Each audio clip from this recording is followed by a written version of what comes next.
Elijah Carter had grown up in the cracked sidewalks and shuttered storefronts of downtown Montgomery Heights. He had seen the city bleed its soul outward.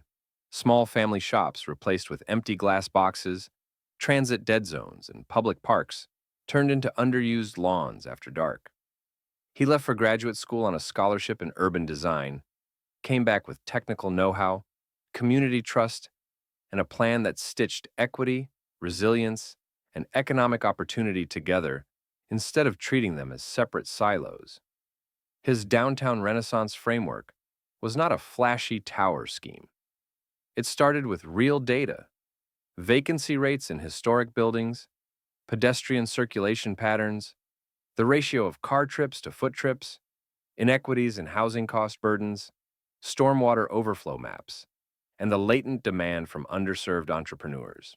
His proposal layered tactical urbanism, pop-up markets and parklets, with longer-term interventions, retrofit mixed-use corridors, an inclusive public transit hub, a community land trust to prevent displacement, green infrastructure that would absorb floodwater, small business incubators housed in preserved facades, and revenue-sharing mechanisms so existing residents benefited from rising property values. He submitted the plan to the city's quarterly redevelopment review, knowing the formal channels were gate-kept. The city planner, Susan Fairchild, a well-connected white professional with a decade of safe revitalization projects on her resume, had championed large, investor-driven developments that prioritized marquee names over grassroots impact. Her favorite development pitch for downtown was a luxury condo and retail complex that would consolidate downtown real estate into a few hands and push longtime merchants to the periphery. Elijah's plan challenged the familiar narrative. It was collaborative, bottom-up, and had no single corporate anchor. It also came with the uncomfortable subtext that the current model had left entire neighborhoods behind. At the public presentation, Elijah spoke in the modest city conference room, packed with community members, small business owners, and a few sympathetic council aides.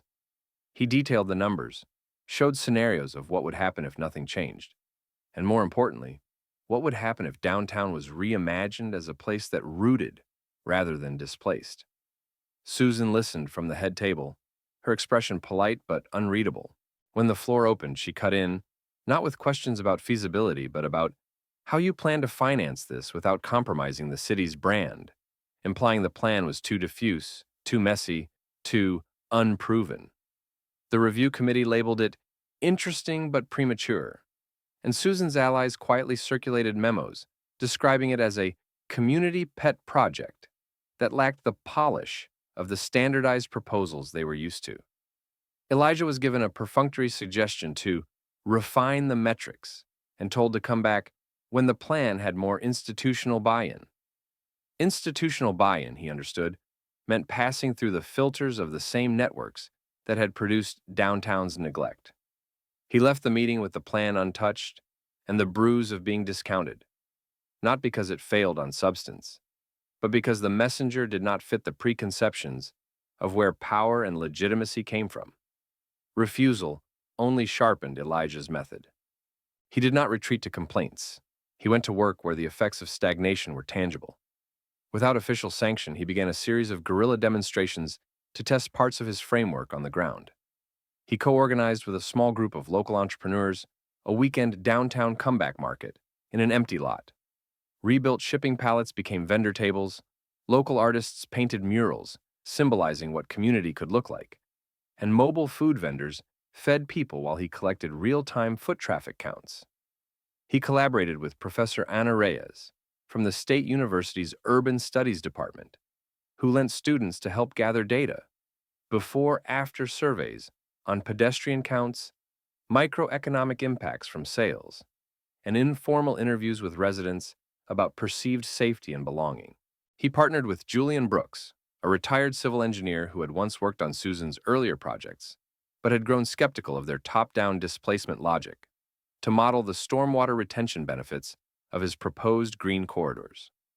Julian's credibility provided technical validation. Anna's students created compelling visualizations that turned abstract ideas into easily digestible community boards. Elijah also started holding design jam nights in the vacant upper floor of a former textile warehouse. Residents, youth, small business owners, artists, and a few disillusioned real estate agents showed up. Those nights produced a living version of the plan. Community priorities became visible. A safe evening economy with better lighting, a small affordable co-working space, public seating integrated into retail frontage, and a youth mentorship hub adjacent to the transit stop. He reduced his plan into modular pilot interventions that could be slipped into city processes without requiring simultaneous wholesale adoption. Word spread, and the coalition swelled. A local pastor offered his church's basement as a venue for a Downtown Futures town hall. A group of minority-owned contractors volunteered to do the preliminary installations of temporary bike lanes using inexpensive markings and planters. Small business owners who'd been priced out of other proposals started sending him testimonials. If the city won't help us, we'll help ourselves and show the value. Yet Susan and her inner circle continued pushing their large investor pitch in private meetings. They framed Elijah's grassroots experiments in internal memos as uncoordinated and risky due to lack of oversight. The mayor's office, anxious about the appearance of stagnation, asked Susan to bring a feasible, shovel-ready project forward while continuing to defer the question of inclusion. Elijah requested a meeting with Susan to present the new data. He was told to submit it through the standard revisions portal and reminded of city procurement timelines. The system's polite bureaucracy functioned as a gate. His growing evidence, however powerful on the street, had yet to crack the institutional armor. With momentum building outside the official channels, resistance hardened inside. Developers who had been promised exclusivity in Susan's luxury project now saw Elijah's growing coalition as a threat to their future control of downtown's narrative and value capture. Anonymous op-eds began circulating in the local business journal, questioning Elijah's qualifications, calling him an activist without fiscal discipline, and subtly suggesting his community experiments were temporary feel-good gestures that distracted from real investment. One of Susan's allies leaked selective parts of his town hall presentation, recasting his anti-displacement clauses as anti-growth in an internal briefing to the council. When Elijah tried to scale one of the pilot interventions, a pop-up small business incubator inside a derelict building slated for preservation, city permitting suddenly dragged. The same officials who had waved through Susan's prior expensive projects flagged a minor code technicality, delaying the installation of a demonstration that would have proven year-over-year revenue growth for participating microenterprises. A key community scientist's grant application, which had been quietly endorsed by Professor Reyes to fund a deeper economic assessment, was flagged for additional clarification, pushing its disbursement deep into the future. Even inside his coalition, whispers of fatigue emerged. Some members cautioned him to tone down public criticism lest he burn bridges. He received an unsolicited advice email from a city development consultant, crossing the line into paternalistic, urging him to align with established firms if he wanted real traction. Elijah's phone buzzed with messages from old acquaintances hinting he was rocking too many boats and that the system would eventually shut it down. Instead of reacting defensively, Elijah exposed the contradictions.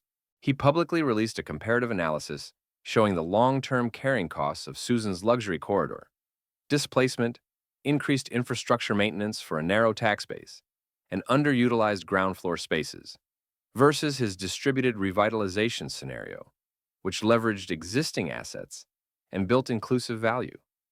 He organized a Transparency Week, where community members could trace developer subsidies, zoning decisions, and the absence of anti-displacement clauses in prior projects. The smear campaign backfired in the public sphere. People began asking why solutions built by and with locals were being stalled while polished proposals sailed through. The confrontation peaked in a closed meeting convened by the mayor when the stalled city hall budget threatened to become a public embarrassment. Susan privately pressed Elijah to temper his framing, suggesting that if he would couch his critique in less us versus them language, she could integrate parts of his plan under her umbrella. He watched her offer feel like co-optation without real ceding of power. He declined, insisting that integration required shared authorship, community governance, and explicit anti-displacement safeguards. That refusal, coupled with his growing public profile, made him a public target for skeptics of new leadership and a private irritant in power corridors. The turning point came abruptly.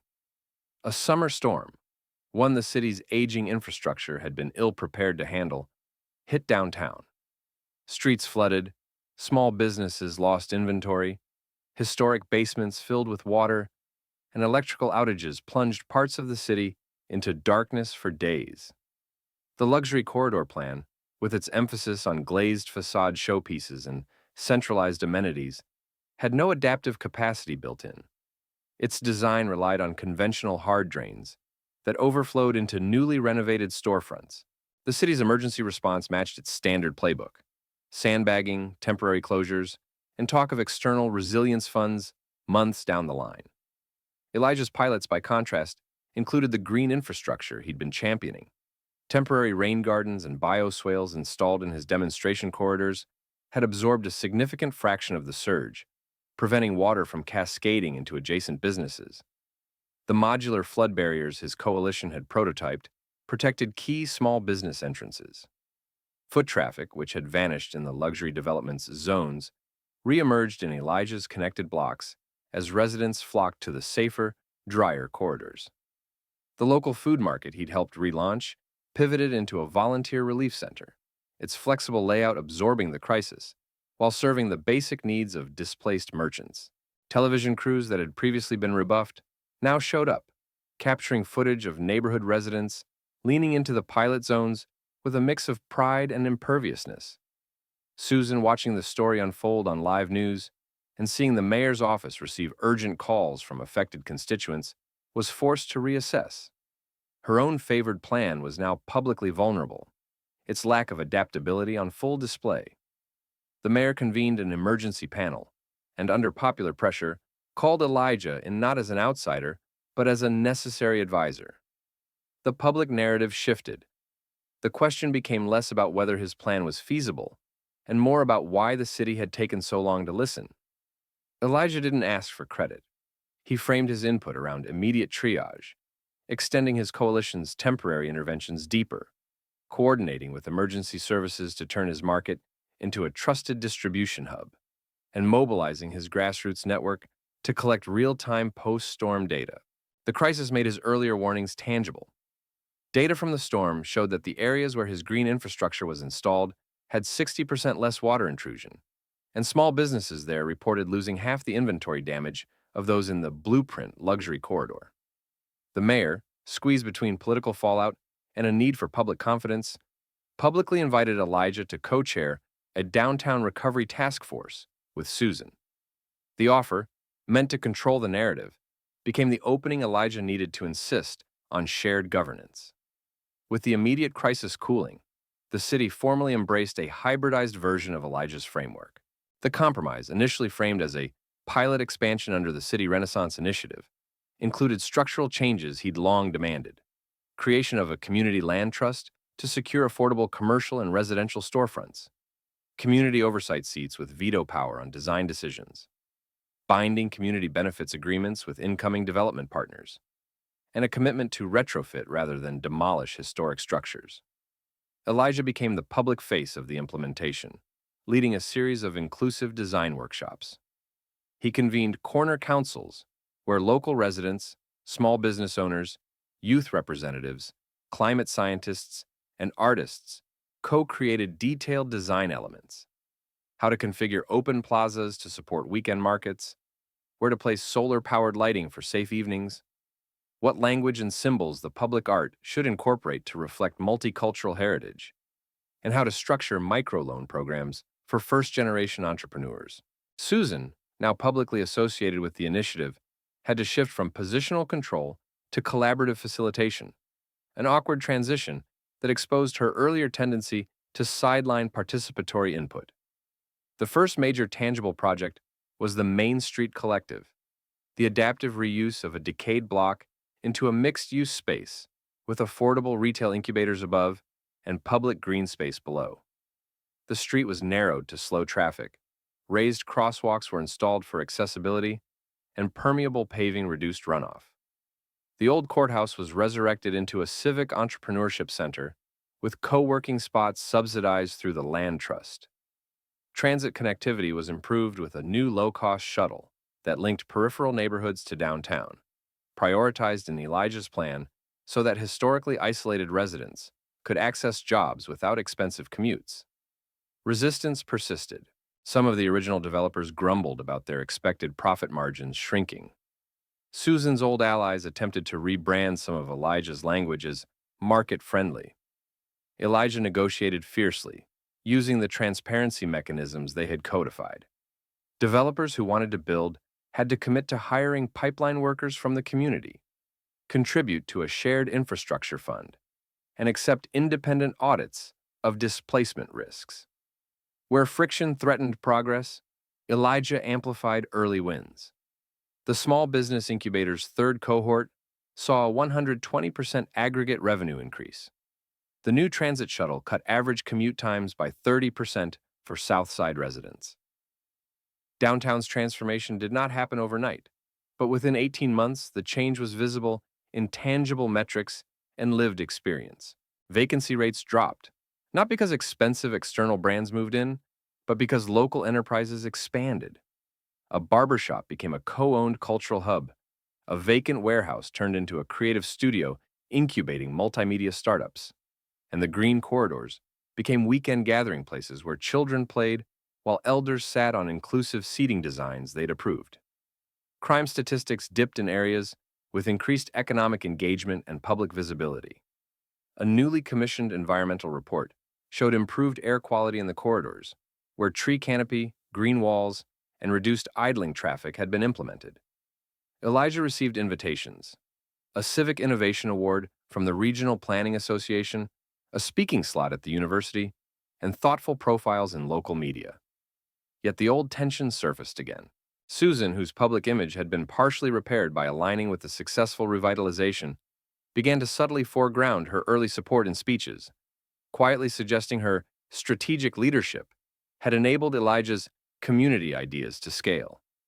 Some city council members, wanting a single narrative hero for promotional material, pushed for a plaque crediting the city's visionary team, grouping her and Elijah without distinguishing the origin of transformation. Elijah navigated that battle with care. He insisted on public acknowledgments that named the community, the coalition, and the structural reforms, not just individuals. He opened a mentorship lab inside the Entrepreneurship Center to train young Black and brown urbanists in participatory design and policy navigation, ensuring future voices would not be sidelined. He also instituted a story archive, a rotating public exhibit where longtime residents could write, photograph, and display their history alongside the new developments, anchoring revitalization in memory rather than erasure. Susan, confronted privately by Elijah with the skewing of narrative credit, had a moment of reckoning.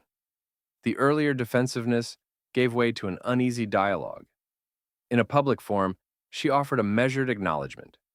This project succeeded because it was rooted in community knowledge and led by voices we too often silence. I'm grateful to have been brought along. Elijah didn't demand apology. He requested commitment, that the institutional policies that had allowed the initial dismissal be codified into prevention. Mandatory community co-design for all future major projects, rotation of review committees to avoid cemented gatekeeping, and a permanent equity and inclusion seat on the redevelopment board. Years later, downtown Montgomery Heights was a case study in textbooks, not for a single flashy tower, but for inclusive revitalization. Elijah's original framework had been codified into a replicable toolkit, shared with neighboring small cities facing similar decay. The Community Land Trust had spurred the creation of affordable live work units, and profits from the revitalized commerce were partially reinvested into a perpetual downtown futures fund to seed future community-led innovations. A regional consortium of urbanists invited Elijah to help train municipal staff on equity-embedded planning. Young Black urbanists he'd mentored now staffed planning departments and sat on review boards across the state. The original luxury corridor project Susan had once championed had been recalibrated under the new norms, its developers participating in community benefit agreements, its design revised to match the street-level human scale Elijah had long advocated for. Susan herself, promoted into a broader regional planning leadership role, saw her own office include a rotating community advisory panel she had once resisted. She kept a small framed note on her desk, an annotated version of Elijah's first public presentation with a personal marginalia. Listen first. On a warm spring morning, Elijah walked through the central plaza, the same space where, in the first pilot, he'd laid out pallet tables and taped community drawings to temporary walls.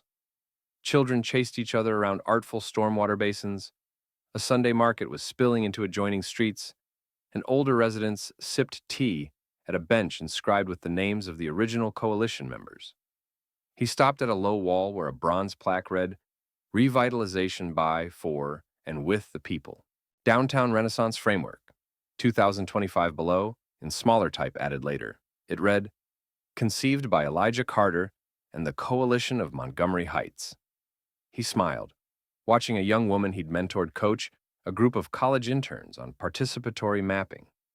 A new generation of planners came through, some from elite schools, some from the neighborhood, carrying with them the blueprint Elijah had fought to make real, one that prioritized history over erasure, equity over extraction, and community authorship over top-down branding.